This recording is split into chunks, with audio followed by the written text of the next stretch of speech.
Hey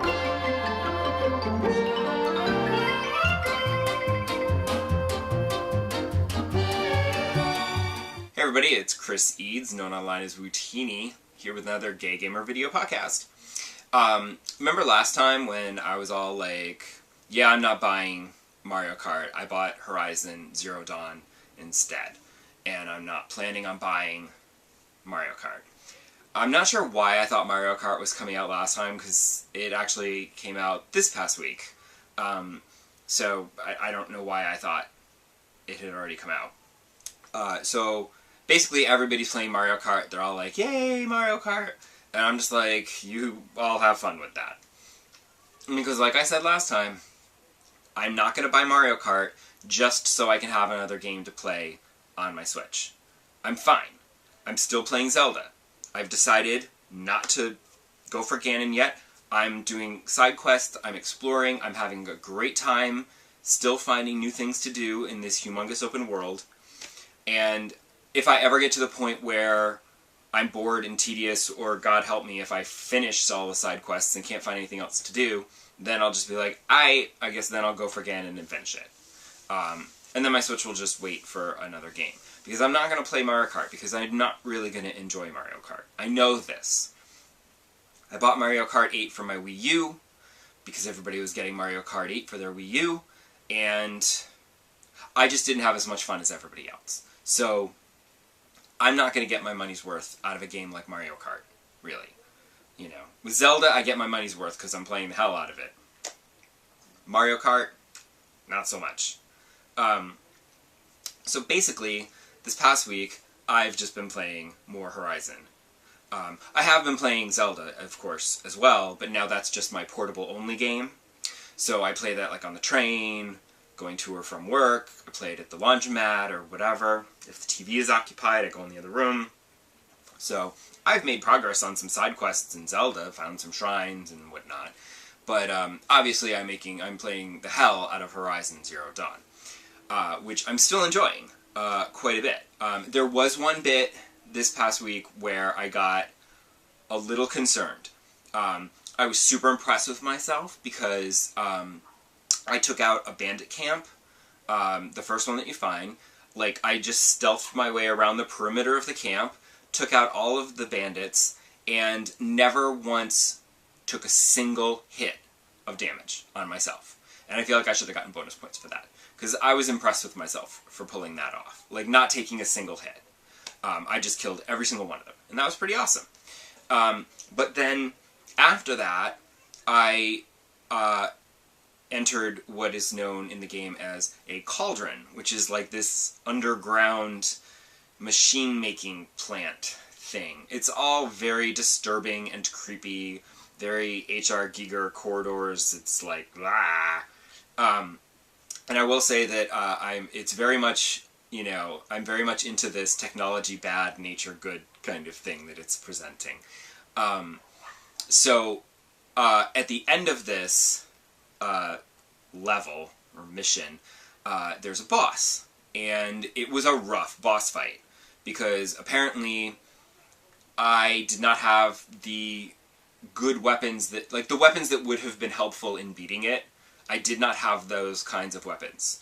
I didn't quite understand how the weapons worked. The game didn't really explain that to me very well, so I didn't realize I had my bow, and I'm like, why can I only make fire arrows to go with my bow? I'm collecting all these stupid, like, shock roots and freeze rhymes, so why can't I make shock arrows and freeze arrows?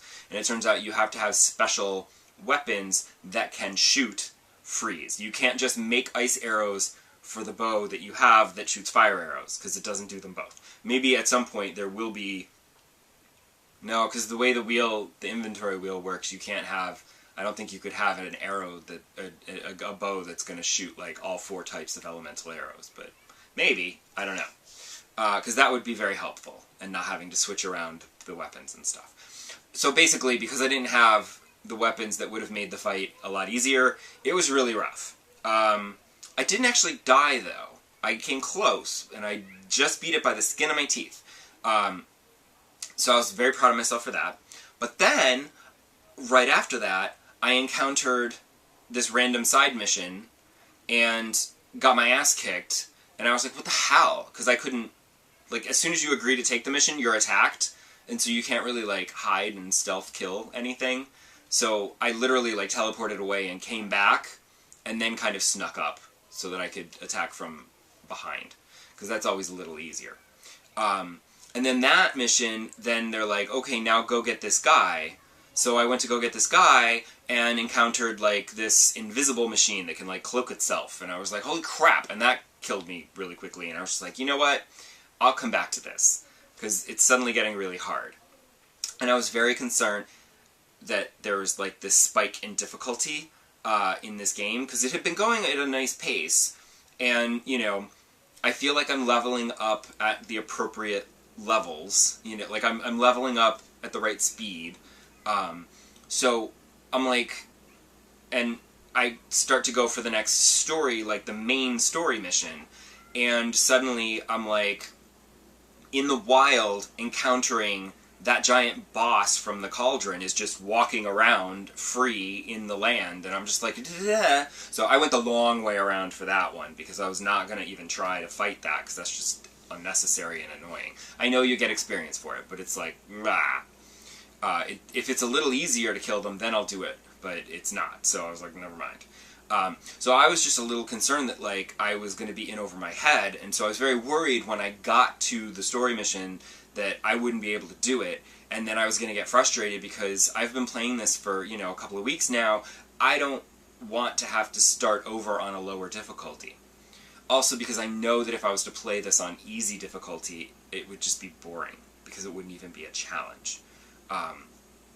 So luckily it turned out to be okay, and I'm fine, and I'm still fine. I do still die frequently, but not so much that I'm, like, worried that I'll never be able to finish this game because normal difficulty is going to be too hard. So, but I'm okay. And also, surprisingly, because, I think because of the way the game is structured, I don't find myself wandering off and getting lost in side quests and things. Because it's not like a Grand Theft Auto game where there's all kinds of, like, side things to do, where you can just wander around freely and just see what you can discover. Unlike in Breath of the Wild, where you, like, can just be like, oh, I want to see what's over there. And, you know, sometimes there's enemies in the way, so that's annoying. But you do sort of have this feeling of freedom to explore wherever you see fit. Whereas with Horizon, as I said last week, the mountains and the rocks that are too high that you can't jump over, they kind of field you around and force you to go along certain areas. But also, it's super dangerous, and there are machines everywhere that are trying to kill you, so that kind of keeps me from just wandering off aimlessly, like I do in other open-world games. So, and the side quests all tend to be, like, on your way to the next main mission. So I haven't really felt like I'm getting, like, overwhelmed in side quest or getting lost. I've been still going along the main storyline, so I don't feel like this is going to be an open world game where I just, like, you know, like a Bethesda game where I just start wandering and get lost and then never finish the main storyline after, like, months and months and months of playing. So, I mean, we'll see.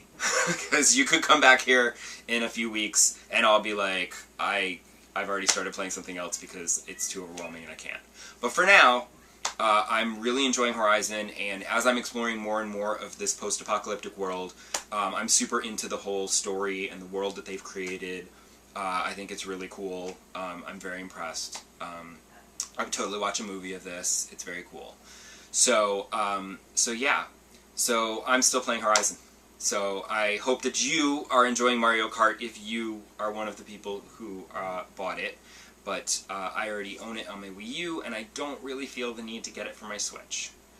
So we'll see if that changes too. Because I say a lot of crazy things sometimes, and then the following week you come back and I've backpedaled and I've done what I said I wasn't going to do.